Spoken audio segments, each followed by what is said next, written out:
네, 안녕하세요. 이 채널을 운영하고 있는 운영자입니다.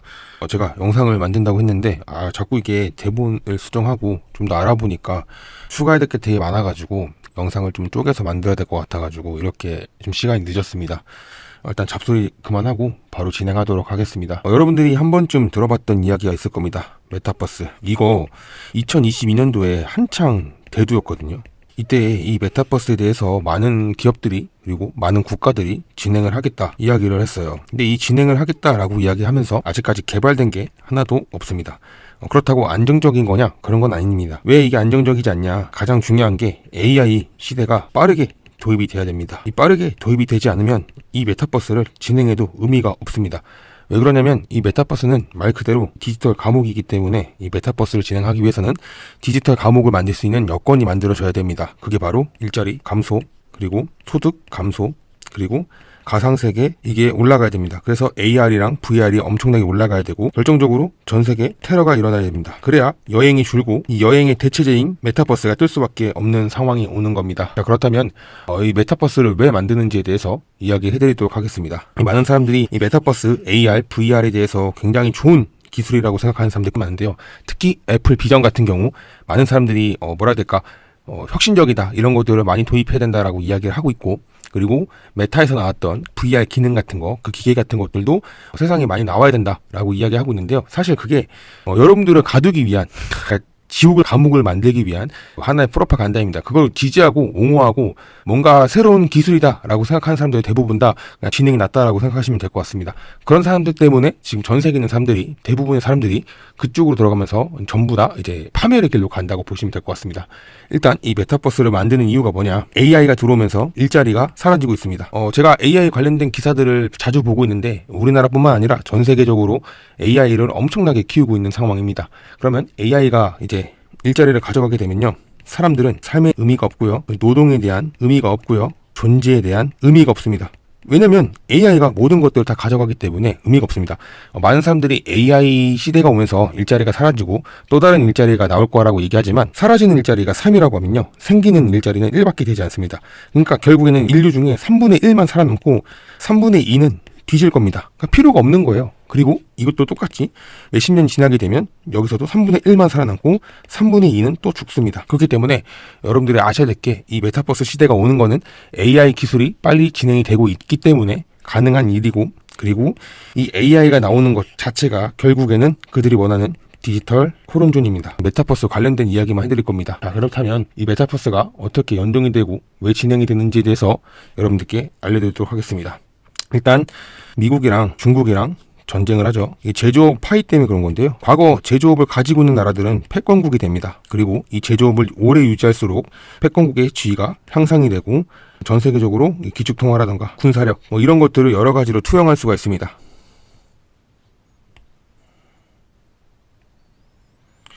1970년대부터 중국으로 제조업을 옮깁니다. 그러면서 제조업을 중국이 가져가면서 또 다른 패권국이 나온다 이야기가 나왔습니다. 그래서 여러분들이 많은 그런 리포터나 보고서 같은 경우에 다음 패권국은 중국이다 라고 얘기하고 중국은 앞으로 강대해질 거다 라고 이야기했던 게 이 제조업을 중국이 가져갔기 때문이죠. 그렇다면 중국이 그냥 가져가겠냐?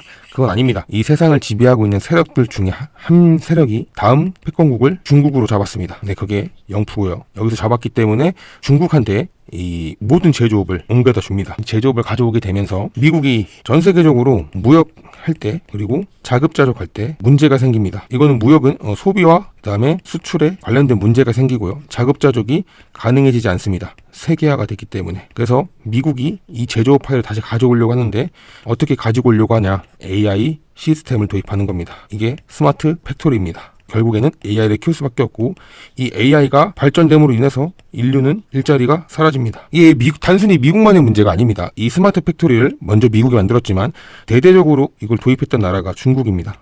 어디다가? 군사, 국방 이쪽에다가 먼저 집어넣고, 그리고 이제 알리 이쪽에다가 이 시스템을 넣기 시작했습니다. 그리고 저기 제가 알기로도 이제 2차전지 그리고 비아딥 이런 데다가도 이제 AI 시스템을 넣어가지고 자동화 시스템 만들어서 인구 일자리를 빠르게 삭제시키고 있습니다. 그렇기 때문에 미국 입장에서도 이 제조업을 가지고 오게 되면 이 제조업 산업을 키우기 위해서는 결국에는 AI가 필요합니다. 그리고 이 AI를 주도하고 있는 게 팔란티어입니다. 그리고 이 팔란티어를 가지고 만든 최초의 기업이 테슬라입니다. 이 팔란티어 CEO랑 그리고 여기 일론 머스크랑 페이팔로 이미 안면이 있습니다. 그리고 여기는 페이팔 마피아입니다. 그래서 이미 다 진행이 돼 있는 상태예요. 그래서 이 AI가 미국 안으로 들어가게 되면서 미국의 일자리가 새로 생기지만 과거에 있었던 일자리만큼은 생기지 않습니다. 다만 AI로 미국의 제조업을 부흥시키고 다시 패권국으로 가져가는 겁니다. 자, 그렇다면 이 AI가 발전됨으로 인해서 일자리가 사라지게 되고 그리고 잉여인간들이 남습니다. 근데 이 잉여인간들이 자꾸 돈을 달라고 합니다. 누가? 좌파들. 얘네가 뭐하냐? 기본소득제. 우리나라에서 이거 많이 하고 있죠. 그리고 우리나라 현대노조, 민노총 얘네가 이거 달라고 하는 겁니다. 그래서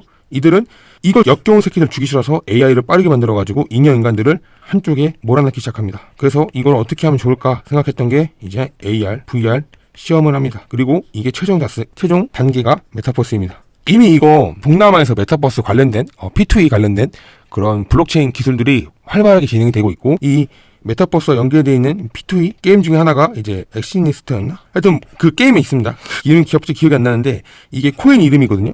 이걸 가지고 이 메타버스랑 P2E랑 같이 연결해가지고 한동안 이 사람들이 이 안에서 이 게임을 하게끔 만들었습니다. 지금 인류는 과잉 생산이라고 보고 있습니다. 인류가 많다. 누가? 쓸모없는 인간들. 그럼 누가 쓸모없냐? 좌파. 생각이 없는 인간들이 너무 많다. 얘네가 누구냐? 페미. 그리고 민주당. 그리고 이제 뭐 트랜스젠더 이런 애들 다 쓸모가 없다. 얘네 돈만 많이 든다. 얘네를 없애야 된다. 그래서 메타버스를 만든다. 이제 지금 실업률이 계속 올라갈 겁니다. 그리고 공신률이 엄청나게 올라갈 겁니다. 그리고 파업을 할 거고요. 그리고 기업도 사라질 겁니다. 지금 이미 전 세계적으로 이렇게 진행이 되고 있어요. 그러면서 결정적으로 빈부격차가 일어나게 됩니다. 이미 빈부격차는 많이 일어났습니다. 빈부격차가 일어나게 되면 앞으로 먹을 파이는 적어집니다. 그러면 여기서 빈자, 가난한 자죠. 이들은 생존을 할 수가 없습니다. 왜냐? 일자리도 사라졌고 그리고 경제 박살났고 더욱더 희망이 없어집니다. 왜? 통제 시스템이 들어왔기 때문에. 이 통제 시스템을 누가 요청을 했냐? 여기 있는 사람들, 페미, 극자, 여기 사람들. 이 사람들 때문에 통제 시스템이 전 세계적으로 다 깔렸습니다. 대한민국 엄청 심각합니다. 통제 시스템 계산기가 따로 있습니다. 그 계산기에 봤을 때 우리나라 98점입니다. 100점이 중국입니다. 그만큼 위험한 나라입니다. 이들을 통제하기 위해서는 한 곳에 몰아야 됩니다. 절대로 밖으로 나오면 안 됩니다. 왜? 밖으로 나오게 되면 저항을 하죠. 그리고 이들이 저항과 시위를 하면서 똥을 싸지릅니다. 폭동, 내전, 테러. 그래서 이들이 절대로 밖으로 나와서는 안 됩니다. 그래서 이들을 가두기 위해서는 기술이 필요합니다. 그게 메타버스고 이 메타버스 안에서 생존권을 줍니다. 일자리를 주는 겁니다. 그래서 메타버스 안에서 P2E 거래 그리고 토지, 부동산 이런 시스템들을 마련을 해가지고 여기서 경제 생활을 하게 만듭니다. 이거 실제로 지금 진행이 되고 있는 거예요. 샌드박스라던가 디센트랜드라던가 그 코인들 안에서 이미 이 상태로 다 진행이 되고 있는 겁니다. 여러분들 막 이거 진행 안 될 것 같죠? 이미 진행이 됐어요. 여러분들 지금 시스템적으로 다 끝났고 로블록스부터 시작해가지고 많은 곳에서 이미 메타버스 관련된 기술들을 가지고 경제활동을 하고 있습니다. 디지털 아이디 그리고 CBDC 이거 진행이 되고 있잖아요. 이거 되면 결국에는 P2로 간다. 그러면 P2로 가게 되면 뭐가 되냐? 메타버스 안으로 들어간다. 그러면 여기 통제다. 이 메타버스 안에는 국경도 없고요. 인종도 없고요. 그리고 국가도 없고요. 법도 없습니다. 오직 플랫폼 주인의 규제만 있을 뿐입니다. 이거를 정확하게 지키지 않으면 플랫폼에서 활동을 못합니다. 그러면 활동을 못하게 되면 일자리가 날아갑니다. 혹은 이제 연봉이라던가 월급, 생활비가 날아갑니다. 이해가 되시죠? 그렇기 때문에 우리는 이 메타버스 안에 있는 플랫폼 주인한테 규제를 당하고 통제를 당하고 관리를 받을 수밖에 없습니다. 블랙미러부터 시작해가지고 그다음에 뭐 다양하게 지금 나오고 있는 영화나 드라마에서도 이런 내용을 주로 다루고 있습니다. 자, 그리고 여기서 중요한 것은 왜 이렇게까지 철저하게 진행을 하냐? 현실에서는 놀러 갈 수가 없다. 아젠다를 만들고 가상세계가 더 자유롭다. 라는 프로파간다를 진행을 해서 많은 사람들이 여기 끌어모을 겁니다. 그리고 한 다음에 여기서 실제로 돈을 벌고 부동산을 사고 그다음에 뭐 자산을 사고 이런 모든 것들을 진행을 합니다. 그러면서 사람들은 소유한다는 느낌을 갖습니다. 이 소유한다는 느낌을 왜 갖게끔 하냐? 2030 년대 안까지 WEF에서 사유재산 X라고 했습니다. 그러면 이 사유재산을 못 가진 사람들 대부분 다 어디로 가냐? 메타버스 안에 있는 소유물을 가지게끔 유도를 하는 겁니다. 인간은 소유욕이 있고 소유물을 가져야지만 안정감을 느낍니다. 근데 그런 안정감을 느끼게 하기 위해서 이런 식으로 진행을 하는 겁니다. 아까 말씀드렸다시피 토지가 있습니다. 그리고 화폐가 있고요. NFT가 있습니다. 그래서 보시게 되면 토지는 말 그대로 메타버스 안에 있는 부동산이라든가 땅을 말하는 거고 그다음 화폐 같은 경우는 메타버스 안에 쓰이는 화폐를 말하는 겁니다. 뭐 이제 스테이블 코인이 될 수도 있고요. 그리고 비트코인이 될 수도 있고요. 아니면 그 플랫폼의 이름에 있는 뭐 디센트랜드라든가 샌드박스 이런 코인으로 아마 결제가 가능할 겁니다. 그리고 NFT 같은 경우는 대체 불가능한 토큰이라고 합니다. 이 NFT 같은 경우는 전 세계적으로 하나밖에 없다라는 유일무이한 그런 존재를 말하는 겁니다. 근데 이것을 왜 진행을 하냐? 인간이 한 객체가 NFT입니다. 무슨 말인지 이해가 되세요? 저는 누구로도 대체할 수가 없는 유일한 존재입니다. 그렇기 때문에 이 NFT를 메타버스 안에 넣어버리게 되면 저는 유일무이한 존재가 됩니다. 이 존재가 유일무이한 존재이기 때문에 많은 사람들이 좋은 거 아니야? 이 생각할 수 있겠지만 통제하기가 굉장히 쉽습니다. 왜냐? 대체를 할 수가 없기 때문이죠. 위변조가 안 된다는 얘기예요. 그렇기 때문에 이 안에 무조건적으로 넣으려고 하는 겁니다. 왜? 누군가가 나를 대체할 수가 없기 때문에. 그래서 NFT 토큰을 만드는 겁니다. NFT 토큰이 굉장히 좋은 건 맞습니다. 자산을 증명할 때 굉장히 좋은 기술인 건 맞는데 이 메타버스 안에 들어갔을 때 제가 하나의 NFT가 되어서 하나의 상품이 아니라 통제 수단으로 되는 겁니다. 인식하기 좋은 그냥 하나의 존재. 아까 P2E 이야기를 했습니다. 이건 P2E는 말 그대로 그냥 개인 간의 거래입니다. 그러니까 개인과 개인의 거래인데 이게 저희가 편의점 가가지고 물건을 산다던가 아니면 뭐 인터넷에서 물건을 산다던가 이게 다 P2E인데 이 P2E를 메타버스 안에 넣는 겁니다. 메타버스 안에 넣게 되면 사람들이 거기서 활성화시킵니다. 시장을. 그러면서 굉장히 좋아 보입니다. 재밌고 그 다음에 어떤 보상을 받으면서 행복감을 느낍니다. 근데 이 문제가 뭐냐? 제가 불법을 저지르거나 혹은 제가 어떤 실수를 했습니다. 플랫폼에서 하면 안 되는 실수. 그러면 자산 동결됩니다. 이해가 되세요? 그리고 예를 들어서 여기서 플랫폼에서 버그가 생겼습니다. 그러면 플랫폼 주인이 서버를 내립니다. 그러면 모든 자산이 리셋이 됩니다. 경제 붕괴를 확실하게 진행할 수가 있다는 거죠. 결국에는 너가 여기서 플랫폼 안에서 돈을 벌기 위해서는 내 말대로 해. 그리고 여기서 이 버그는 한마디로 저항의식입니다. 저항하지 마. 이거를 뿌리 깊게 각인을 시키는 겁니다. 그렇기 때문에 문제가 되는 겁니다. 여러분들의 조건부 그러니까 이게 자유로운 삶이 아니라 조건부 생존 방식으로 인간이 서서히 몰고 있는 겁니다. 자, 또 나가서 문제가 되는 게 뭐냐? 이 메타버스 안에 있는 사람들 같은 경우는 전부 인간이 아닐 수도 있습니다. AI가 대체가 가능합니다. 제가 알고 있었던 어떤 캐릭터가 어떤 인간이 AI가 될 수 있다는 거죠. 그러니까 이 AI가 특정한 방향으로 사람들을 유도할 겁니다. 지금도 하고 있잖아요. 무긴이라는 그 프로그램을 가지고 많은 사람들에게 댓글 쓰게 만들어서 그 댓글이 마치 사람이 적은 것 마냥 그리고 심지어 이런 걸 가지고 여론까지 조성합니다. 근데 지금 이게 메타버스 안에서도 안 될 가능성이 없지 않을 가능성이 없습니다. 그러면 이 AI가 수능을 하겠다. 진짜 사람들이 하는 행동이 아닌데도 불구하고 AI가 행동하는 것인데도 불구하고 많은 사람들이 이 선동 여론에 따라서 이 플랫폼 안에서 저항의식을 갖지 않고 살아갈 겁니다. 그리고 결정적으로 인간과 AI의 구분이 사라집니다. 인간에 대한 존엄성이 없어지는 거죠. 그러면 이 인간에 대한 존엄성을 없애는 이유가 뭐냐? 일론 머스크가 하는 방식이 있습니다. 일론 머스크가 하고 싶어하는 방식이 이제 트랜스 휴머니즘입니다. 머리에 칩을 박아야 된다. AI 그 시스템을 인간도 도입을 해야 된다. 라고 하는 이 트랜스 휴머니즘이 메타버스 안에서 먼저 진행이 되는 겁니다. 그러니까 인간이 인간다워지는 게 아닙니다. 인간 존재에 의문점을 갖게 만들고 인간의 존엄성을 파괴하는 겁니다. 이거 하려고 하는 거예요. 그래서 메타버스에 들어가게 되면 모든 어떤 일들이나 어떤 뭐 방향성이라던가 대부분 다 AI가 관리하고 AI가 진행을 할 겁니다. 그러면 인간은 따라가게 되고 결국에는 통제 수단 안에서 진행이 될 수밖에 없는 겁니다. 자, 그리고 메타버스 안으로 넣는 이유가 있습니다. 인간은 어떤 특정한 패턴을 가집니다. 행동에 대한 패턴도 있고요. 말투에 대한 패턴도 있고요. 그리고 감정에 대한 패턴도 있고요. 그리고 생각에 대한 패턴이 있습니다. 이 패턴을 메타버스 안에 들어가 있으면요. 모든 것들을 24시간 내내 볼 수 있습니다. 그리고 이거를 데이터화 시킬 수 있습니다. 데이터화 시키게 되면 이 인간이 어떤 인간인지 카테고리로 분류가 됩니다. 그래서 저위험, 고위험 이런 식으로 인간상을 나누게 되고 특정 관리가 진행이 될 겁니다. 이미 지금 이거를 현실에서 진행하고 있는 데가 중국입니다.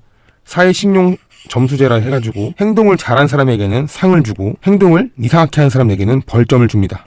그리고 이 벌점을 줄 때 벌점을 맞은 사람들은 길거리 전광판에 얼굴이랑 신상이 다 나옵니다. 그러니까 공개적으로 저격당하는 거죠. 심지어 제가 갖고 있는 영상도 있는데 제가 보여드리지 않습니다. 왜냐면 보여드리게 되면 노딱을 맞을까봐. 블랙리스트가 있습니다. 이 블랙리스트가 주변에 지나다니게 되면 핸드폰에서 알림이 울립니다. 블랙리스트가 지나가니까 이 사람을 조심해라. 피해라. 너 엮이면 네 신용평가 점수도 삭제할 거야. 이렇게 알림이 뜹니다. 진짜로 있습니다. 그 영상 뜨게 되면 이 블랙리스트를 가진 사람들 같은 경우는 친구도 지인도 가족도 전부 다 연락하거나 가까이 지낼 수가 없습니다. 왜냐? 이 가까이 지내게 되면 신용평가 점수가 깎이게 되면서 주변 사람들에게 피해를 주기 때문이죠. 이 블랙리스트 대부분 다 죽었습니다. 지금 중국에서 14억 인구라고 하잖아요. 일론 머스크도 그렇고 그 다음에 일본에서 이 소비 패턴 가지고 분석해가지고 인구가 얼마나 있는지 분석한 학자가 있습니다. 중국을 대상으로 조사를 했더니 8억 명 나왔습니다. 소비 인구가 8억 명밖에 되지 않는다. AI 그룹에서 이 패턴을 가지고 똑같이 진행했는데 9억 명밖에 없다라고 언급을 했습니다. 그러니까 14억 인구에서 8억 명, 9억 명 남았다. 이렇게 보시면 될 것 같습니다. 그러면 대략적으로 한 5천만 명 정도 해외로 나갔다 치면 나머지 6억 5천만 명에서 나머지 5억 5천만 명 이쯤은 대부분 다 죽었다고 보시면 됩니다. 그리고 블랙리스트가 엄청나게 많았습니다. 제가 알기로도 거의 한 5천만 명 정도가 블랙리스트 인구라고 했는데 그 인구들 전부 다 죽었습니다. 여러분들 감시 체제가 이렇게 진행이 되는 겁니다. 그러니까 패턴이나 어떤 것들을 대부분 다 데이터화해가지고 많은 사람들을 통제하거나 감시하거나 그 사람들을 이렇게 어떤 유형으로 분류를 해가지고 감시를 할 수 있다는 거죠. 그리고 마지막입니다. 이게 가장 핵심인데요. 이 메타버스 안에 가두려는 이유가 딱 하나 있습니다. 그게 바로 기본소득제입니다. 지금 11일치가 나오고 AI CCTV가 나오고 15분 도시가 나와서 이 기본소득제를 통제하겠다 이렇게 얘기하겠지만 사실 그렇진 않습니다. 그것보다 더 좋은 게 있습니다. 차라리 메타버스 안에 가둬버리게 되면 기본소득제를 완벽하게 실행할 수가 있습니다. 밖에 나가지 않으니까 AI CCTV가 필요가 없죠. 그리고 이 11일치 같은 경우는 이제 물류적으로 밖에 나가가지고 진행을 해야 되니까 감시하는 시스템도 필요하고 그 다음에 그런 주고받고 할 때에 대한 탄소라던가 그 다음에 CBDC 왔다 갔다 했던 분류 이런 것들을 해야 되는데 그럴 필요가 없죠. 메타버스 안에 들어가게 되면 아이디가 다 있고 디지털 아이디가 다 있고 그리고 왔다 갔다 하는 경로까지 다 볼 수 있습니다. 그래서 굳이 밖에서 CBDC를 할 필요가 없는 거죠. 메타버스 안에 넣어버리게 되면 더 나가서 15분 도시 할 필요가 없죠.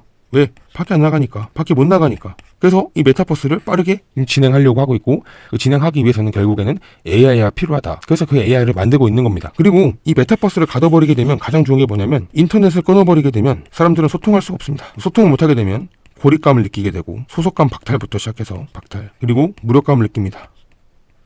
인간은 사회적인 동물이기 때문이죠. 근데 이 물리적으로 밖에 못 나가게 되면 결국에 사람들은 이 인터넷 안에 모여야 되고 인터넷 안에 모이는 곳이 메타버스라면 사람들은 결국에는 이 소속감을 느끼고 고립감을 느끼지 않기 위해서 이 사회적인 시스템 통제 안에 들어갈 겁니다. 그게 인간입니다. 그리고 이런 인간들이 대부분 다 어떤 성향을 갖고 있냐? 국자입니다. 이해가 되시죠? 그러니까 좌파들, 국자들 같은 경우는 인간이 아니라고 합니다. 서울대에서도 우파랑 그 다음에 좌파랑 뇌 비교를 했는데 좌파는 정말 단세포처럼 생각합니다. 그리고 우파는 엄청나게 고지식적이고 많은 것들을 심층적으로 분석을 하고 어떠한 결과를 내는데 좌파는 그냥 감성적으로 하나만 둥그렇게 내보냅니다. 좌파는 하나 보고 감정만 느낍니다. 슬퍼, 화나, 기뻐. 이게 끝입니다. 그러니까 좌파의 뇌를 갖고 있는 사람들 대부분 다 동물이랑 다를 게 없습니다. 그래서 이 좌파들을 죽이기 위해서 이 좌파의 뇌를 가진 사람들을 죽이기 위해서 결국에는 메타버스를 만들었다. 이 메타버스를 만든 이유가 뭐냐? 인구가 너무 많아진다. 근데 사람들이 사유하고 생각하고 고지식적으로 어떤 세상에 대해서 관찰하거나 투철하거나 혁신적인 기술이나 혁신적인 생각을 갖고 있는 게 아니라 병신같이 다 온통 이런 사람들밖에 안 나오더라. 그러니까 쓸모가 없다. 그래서 이들을 죽이기 위해서 가장 고통스럽지 않게 죽이게 하기 위해서는 결국은 메타버스가 필요하다. 그러면 이 메타버스에 들어갈 사람 누구냐? 저소득자. 그리고 여기서도 생각이 없는 사람들. 특히 누구? 좌파. 해주는 인간들. 인구의 40%가 날아갑니다. 얘들한테는 인구의 40%가 날아가게 되면 핸드폰 배터리 만드는데도 많이 만들 수 있고 자동차도 많이 만들 수 있고 얼마나 좋습니까? 그렇기 때문에 이 등신들이 살아남지 않게 하기 위해서는 결국에는 AI 시스템이 도입되면서 메타버스가 필연적으로 진행될 수밖에 없고 이 메타버스가 진행이 되면서 여기 있는 사람들 전부 다 날릴 거다. 그리고 이거는 지금 여러분들이 생각하고 있는 트럼프 정부라던가 그리고 지금 영프라인라던가 결국에는 끝은 같을 수밖에 없습니다. 왜냐? 일자리가 점점 사라지기 때문이죠.